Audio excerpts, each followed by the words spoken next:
ফরিদপুরের ভাঙ্গায় সংসদীয় আসন পুনর্বিন্যাসের প্রতিবাদে জয় বাংলা স্লোগান দিয়ে উপজেলা পরিষদ এবং পুলিশ স্টেশনে নজিরবিহীন ভাঙচুর ও লুটপাট চালানো হয়েছে। এই মুহূর্তে ডক্টর ইউনূস সহ সবাই কিন্তু খুবই আতঙ্ক রয়েছে। দাবট নিয়ে মাঠে নেমেছে হাজারো আওয়ামী লীগ নেতা। পুলিশের সাথে মুখোমুখি সংঘর্ষ, থানায় হামলা, পুলিশের গাড়িতে আগুন। হঠাৎ যেন সরকার পতনের ডাক দিয়েছে দুই জেলার জনগণ। রাস্তায় ফেলে কুকুরের মতো পেটানো হচ্ছে পুলিশের সদস্যদের। দুর্গাপূজার পরই দেশে ফেরার লড়াইয়ে নামবে কলকাতায় থাকা আওয়ামী লীগের নিউ টাউন শাখা। ভারত এবং বাংলাদেশের একটি অংশ পরিকল্পিতভাবে শেখ হাসিনাকে প্রত্যাবর্তনের ক্ষেত্রে তারা প্রস্তুত করছে।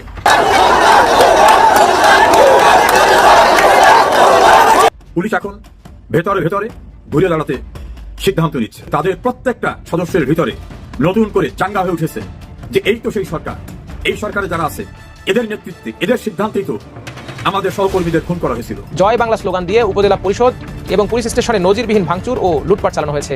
জ্বালিয়ে দেওয়া হয়েছে পুলিশের গাড়ি, লুট করা হয়েছে সরকারি গুরুত্বপূর্ণ নথি। একটি মিছিল মনসুরাবাদ বাস স্ট্যান্ডে আসার পর পুলিশকে ধাওয়া দেয় জয় বাংলা স্লোগান দিয়ে।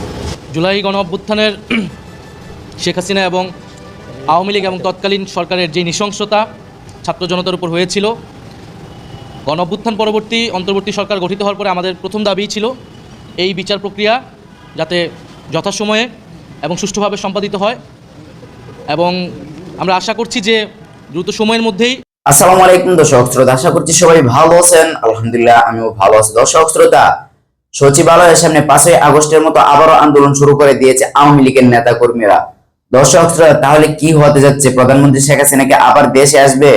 দেশে আসলে কি ক্ষমতায় ফিরে পাবে? দর্শক, আজকে ভিডিও খুবই ইম্পর্টেন্ট, তাই ভিডিওটিকে 1 সেকেন্ডও না টেনে শেষ পর্যন্ত দ্রুত সহকারে দেখে যাবেন, তাহলে মূলত আসল ভিডিওর রহস্যগুলো বুঝতে পারবেন এবং জানতে পারবেন। তো চলেন আপনাদেরকে এক এক করে সবগুলো ভিডিও বিস্তারিত দেখাই। তার আগে আপনাদের কাছে ছোট্ট একটা রিকোয়েস্ট, যারা আমাদের এই চ্যানেলে নতুন আসছেন এখনই চ্যানেল সাবস্ক্রাইব করে পাশে থাকা বেল আইকনটা বাজিয়ে দিন, তাহলে এরকম নতুন নতুন আপডেট ভিডিও দেখতে পারবেন। তো চলেন।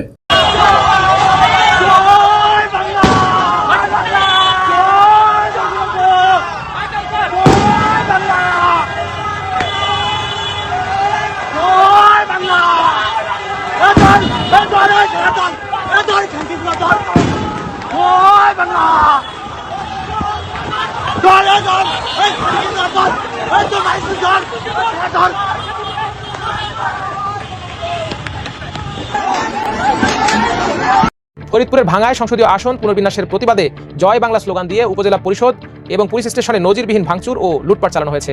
জ্বালিয়ে দেওয়া হয়েছে পুলিশের গাড়ি, লুট করা হয়েছে সরকারি গুরুত্বপূর্ণ নথি। হামলা চালানো হয়েছে একটি মসজিদেও। সোমবার দুপুরে এই হামলা ও লুটপাট চালানো হয়। প্রত্যক্ষদর্শী উপজেলা প্রশাসনের কর্মকর্তা ও পুলিশের সদস্যদের সূত্রে জানা যায়, সম্প্রতি 300 আসনের সীমানা নির্ধারণের চূড়ান্ত তালিকা প্রকাশ করে নির্বাচন কমিশন। ভাঙ্গা উপজেলার আলগি ও হামিরদি ইউনিয়নকে ফরিদপুর 4 আসন থেকে কেটে ফরিদপুর 2 আসনে যুক্ত করা হয়। এর প্রতিবাদে গঠিত সর্বদলীয় ঐক্য কমিটি কয়েকদিন ধরে আন্দোলন করে আসছে।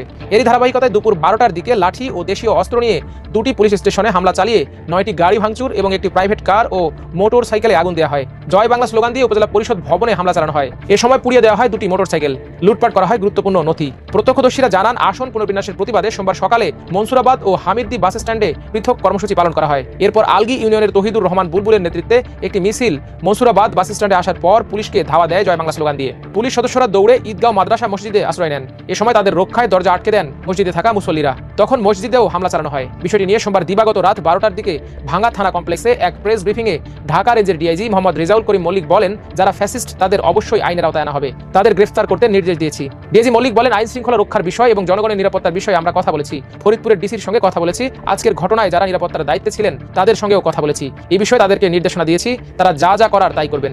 আওয়ামী লীগের সাবেক বর্ষিয়ান নেতা সুরঞ্জিত সেনগুপ্ত একটি সুন্দর কথা বলেছিলেন। তিনি বলেছিলেন, হয়তো সংলাপ, না হয় সংঘাত। বাস্তবতা এখন কিন্তু সেটা দেখা যাচ্ছে। আওয়ামী লীগের সাথে হয়তো সংলাপ করে আওয়ামী লীগকে নির্বাচন আসতে দিতে হবে, তা না হলে আওয়ামী লীগকে আবার রাজনীতি করার সুযোগ করে দিতে হবে এবং আওয়ামী লীগের যে কার্যক্রম নিষিদ্ধ করা হয়েছে সেটা তুলে ফেলতে হবে। কারণ টেকনাফ থেকে তেতুলিয়া আওয়ামী লীগের সকল নেতাকর্মীর এখন দেয়ালে পিঠ থেকে গিয়েছে। তারা রাজপথে না নেমে তাদের দাবি আদায় যদি না করে, তারা এমনও মরে যাচ্ছে, অমনও মরে যাচ্ছে। তাহলে এখন থিওরি কি হতে হবে?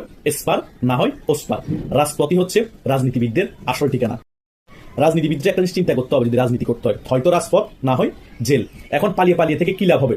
পালিয়ে থেকে থাকার পরও তার ফ্যামিলি হ্যারাসমেন্ট হচ্ছে, পালিয়ে থাকার পরও তার একজন ভাই রাজনীতি করে না, তাকে মেরে ফেলা হচ্ছে, তার বাবাকে জেলে ঢুকিয়ে দেওয়া হচ্ছে, যারা বিবাহিত স্বামীকে পাচ্ছে না স্ত্রীকে মামলা দিয়ে জেলে ঢুকিয়ে দেওয়া হচ্ছে। তাহলে বাবা পালিয়ে বিড়ালের মতো না বেঁচে বাঘের মতো বেঁচে একদিন থাকাই হচ্ছে সবচেয়ে বেটার।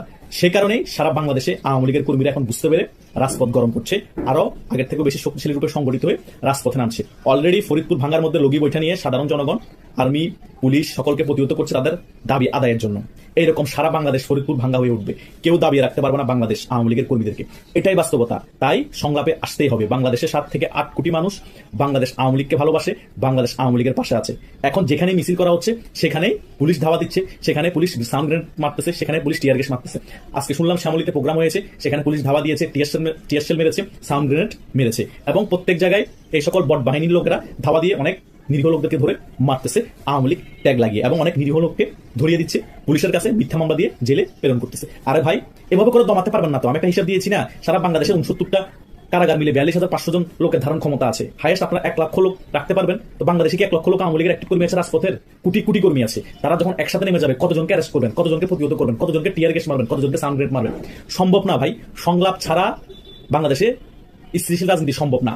সংঘাতের দিকেই যাবে। এই সংঘাত কারোর জন্য ভালো না। আপনার হয়তো ভাই হারাবে, কারো মামা হারাবে, কারো খালু হারাবে। বাংলাদেশে সুষ্ঠু রাজনীতির ধারা যদি আনতে হয় তাহলে সংলাপের প্রয়োজন। সকল দল মিলে আওয়ামী লীগ সহ সংলাপ করতে হবে। সংলাপ করে সুষ্ঠু নির্বাচন দেওয়ার জন্য একটি তত্ত্বাবধায়ক নির্বাচনকারী সরকার গঠন করতে হবে, জাতীয় সরকারের মতো, বা আপনারা যেভাবে ভালো মনে করেন সকলের সংলাপের মাধ্যমে গঠন করে বাংলাদেশে একটি সুষ্ঠু নির্বাচন আয়োজন করতে হবে সকল দলের অংশগ্রহণে। তাহলে সংঘাত হবে না, বাংলাদেশের মানুষের সুশাসন নিশ্চিত হবে, এবং যে সরকার আসবে সে সরকার আর স্বৈরাচার হয়ে উঠতে পারবে না। কিন্তু আপনারা এখন যে সকল কার্যকলাপ কর্মকাণ্ড দেখাচ্ছেন আওয়ামী লীগের থেকে 10 গুণ বেশি করতেছেন। আওয়ামী লীগের কর্মীরা দেওয়ালে পিঠ ঠেকতে তারা জানা জানিতে মারাই গেছি, তখন যুদ্ধ হবে দেশের মধ্যে, গৃহযুদ্ধের পরিস্থিতি তৈরি হবে। কারণ আওয়ামী লীগের মধ্যে এখন অনেক ফ্রিডম ফাইটার বেঁচে আছে, তাদের নাতিপুতিরা বেঁচে আছে, তাদের ছেলেরা বেঁচে আছে, তাদের রক্তের মধ্যে এখনো মুক্তিযুদ্ধের রক্ত আছে, যারা মুক্তিযুদ্ধ আছে। এটাই বাস্তবতা। তাই বাংলাদেশের মধ্যে ডিভাইড এন্ড রুল আপনারা জারি করিয়েন না। কেউ রাজাকারের পক্ষে, মুক্তিযুদ্ধের পক্ষ, তার মানে কি রাজাকার ভার্সেস মুক্তিযুদ্ধ এখন কি আবার গৃহযুদ্ধ করবে দেশের মধ্যে? সেটা আপনারা এক পক্ষ চাচ্ছেন যাতে সেটা হয়। সেটা বাংলাদেশে কখনো আমরা তরুণ সমাজ হতে দিব না। আমাদের যতদিন প্রাণ আছে আমরা এই বিষয়ে কথা বলবো। তাই আওয়ামী লীগের সাথে এখনই সময় সংলাপ করা। আওয়ামী লীগকে রাজনীতি থেকে দূরে সরিয়ে রেখে, নির্বাচন থেকে দূরে সরিয়ে রেখে বাংলাদেশ কখনো স্থিতিশীল হবে না। কারণ আওয়ামী লীগের কর্মীরা তার দলটাকে তার জীবনের থেকেও বেশি ভালোবাসে। তারা তাদের জীবনের রিস্ক নিয়ে হলো তাদের দাবি আদায় করবে। কতজনকে মারবেন, কতজনকে গ্রেপ্তার করবেন পারতেছেন? সারা বাংলাদেশে অলিতে গলিতে ঝটিকা মিছিল হচ্ছে, সারা ঢাকায় অলিতে গলিতে ঝটিকা মিছিল হচ্ছে। পুলিশকে এখন বিভিন্ন দায়িত্ব থেকে বাদ দিয়ে পুলিশকে সকলকে লাগিয়ে রেখেছেন আওয়ামী লীগের ঝটিকা মিছিল দমন করার জন্য। তাহলে বাংলাদেশে গুম, হত্যা, খুন হচ্ছে, এগুলোর দিকে তাকাবে কে? ওগুলোর দিকে পুলিশ ফোকাস দিতে পারতেছে না। যা ইচ্ছে বাংলাদেশে তা হচ্ছে। পুলিশ শুধু এখন দৌড়াচ্ছে আওয়ামী লীগের ঝটিকা মিছিলের পিছনে। তবুও কি আওয়ামী লীগের ঝটিকা মিছিল বাংলাদেশে দমন করতে পারতেছে পুলিশ? পারবে না তো ভাই। কেমনে পারবে? লক্ষ লক্ষ কর্মী আওয়ামী লীগের, কোটি কোটি সমর্থক আছে আওয়ামী লীগের। এই সকল সমর্থককে দমন করতে হলে বাংলাদেশে 50 লক্ষ 1 কোটি পুলিশের প্রয়োজন হবে। এটা কি আদৌ সম্ভব? শেখ হাসিনা এত বেশি প্রভাবশালী ছিল, এত ক্ষমতার অধিকারী ছিল, তারপরও আওয়ামী লীগের কর্মী দিয়ে, যুবলীগের কর্মী দিয়ে, স্বেচ্ছাসেবক লীগের কর্মী দিয়ে, আওয়ামী লীগের সকল কর্মী দিয়ে, পুলিশ বাহিনী দিয়ে, র্যাব দিয়ে, বিজিবি দিয়েও কি অ্যান্টি আওয়ামী লীগের যারা রাজপথে নেমেছিল দমন করতে পেরেছিল? যখন সাধারণ জনগণ এবং কোন একটা রাজনৈতিক দল দেয়ালে পিঠ থেকে যায়, ফুসে উঠে, তখন পৃথিবীর কোনো শক্তি দমন করতে পারে না। সেটাও আপনারা ফেস করতে হবে আগামীতে। আওয়ামী লীগ সেম একই ক্যাটাগরিতেই বিস্ফোরিত হবে, একই ক্যাটাগরিতেই রাজপথে নামবে। হয়তো বাঁচবে, না হয় মরবে। কিচ্ছু করার নাই। একজনকে গুলি করবেন, আরেকজন সামনে এসে দাঁড়াবে, একজনকে গুলি করবেন, আরেকজন সামনে এসে দাঁড়াবে। এভাবে করে প্রতিনিয়ত মানুষ মারা যাক আমরা চাই না। এভাবে করে বাংলাদেশের রাজনীতি চলতে থাকুক আমরা চাই না। এভাবেই করে যদি আগামীতে রাজনীতি চলতে থাকে, আবার একটা সরকার আসবে, আবার আরো প্রাণ দিতে হবে, আবার এভাবে করে ঘর বাড়ি জ্বালিয়ে পুড়ে ধ্বংস করে দিতে হবে। এটার পরিবর্তন ঘটাতে হবে। এই পরিবর্তন ঘটানোর জন্য আমরা তরুণরা কথা বলতেছি। যে মতাদর্শ হোক না কেন, আমি কোনো প্রতিহিংসা রাজনীতিতে বিশ্বাস করি না। আওয়ামী লীগ যা করছে তা বিএনপি যদি এখন না করতো, এই জামাত শিবির না করতো, তাহলে আগামীতে আওয়ামী লীগ এগুলো করার কথা চিন্তা করতো না, লজ্জায় হলো। কারণ আওয়ামী লীগ যা করছে তার 10 গুণ যখন আপনারা করে ফেলেছেন, এখন আওয়ামী লীগ অনেকেই যদি মানাও করে যে এগুলো করিও না, এগুলো করিও না, আমরা রাজনীতি পরিবর্তন করবো বাংলাদেশে, তবুও কিছু অংশ লোক আছে তারা বলবে যে আমাদের সাথে হয়েছে, আমরা 10 গুণ করবো বাড়িয়ে। তো এভাবে করে তো পরিবর্তন সম্ভব না রে ভাই। নিজের মনুষ্যত্বকে পরিবর্তন করতে হবে, নিজের বিবেককে পরিবর্তন করতে হবে। কারণ মানুষের সবচেয়ে বড় আদালত হচ্ছে বিবেক।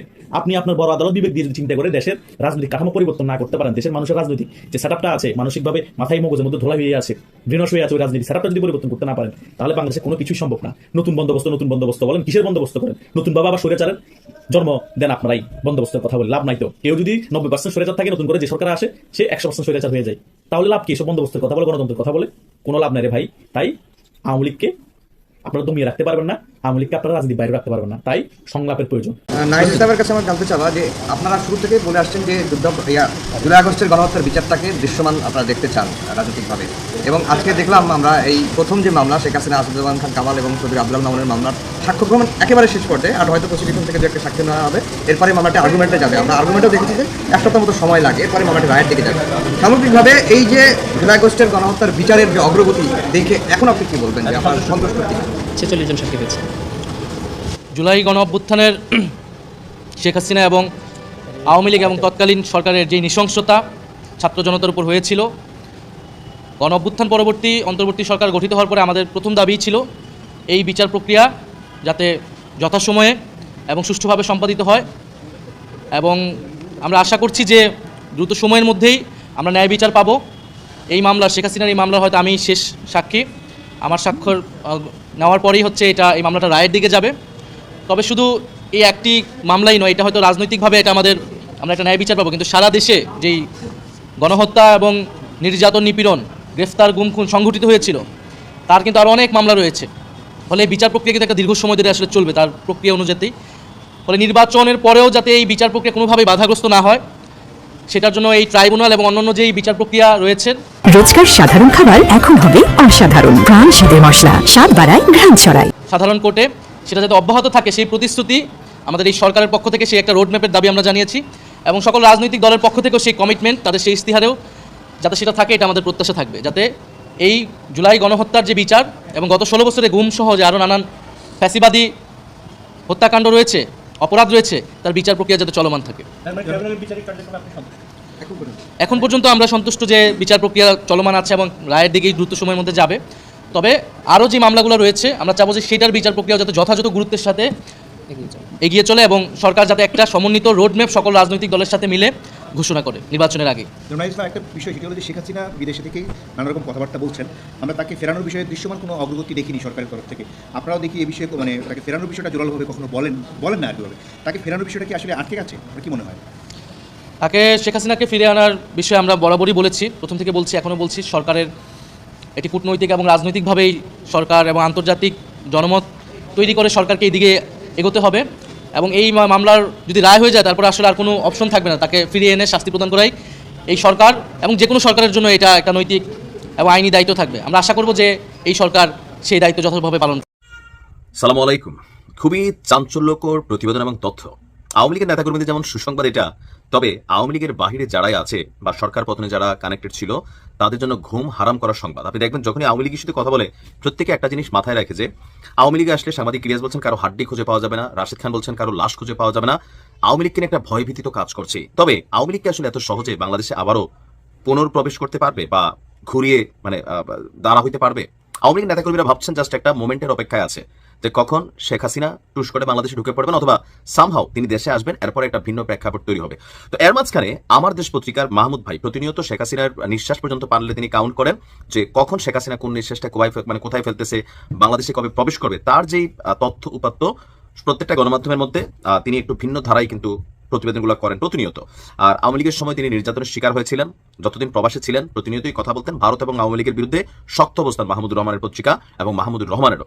তো তিনি একটা প্রতিবেদন দিয়েছেন যে আওয়ামী লীগ এবং তার মিত্রদের দীর্ঘদিনের প্রচেষ্টার অংশ হিসাবে আবারও চাউর হচ্ছে ষড়যন্ত্র তত্ত্ব। তো কি এটা? আগামী 28শে সেপ্টেম্বর আমাদের সনাতন ধর্মাবলম্বী ভাই বোন যারা আছেন তাদের একটা বড় ধরনের প্রোগ্রাম, সেটা হচ্ছে দুর্গাপূজা। সো 28শে সেপ্টেম্বরে দুর্গাপূজা শুরু হতে যাচ্ছে এই বছর। সারা বাংলাদেশে দুর্গাপূজার অনেকগুলো মণ্ডপ হয়েছে, আপনাদেরকে অভিনন্দন, শুভেচ্ছা। যাই হোক, এখন এই প্রিয় দর্শক শ্রোতা, আপনারা তো শুরু থেকে শেষ পর্যন্ত সবটা ভিডিও দেখছেন, অবশ্যই আপনাদের মতামত কমেন্ট বক্সে জানাতে ভুলবেন না। আর এরকম নতুন নতুন আপডেট ভিডিও পেতে অবশ্যই আমাদের চ্যানেলে এখনই সাবস্ক্রাইব করে দিন। তো আপনাদের সাথে আবার দেখা হচ্ছে পরবর্তী এক ভিডিওতে।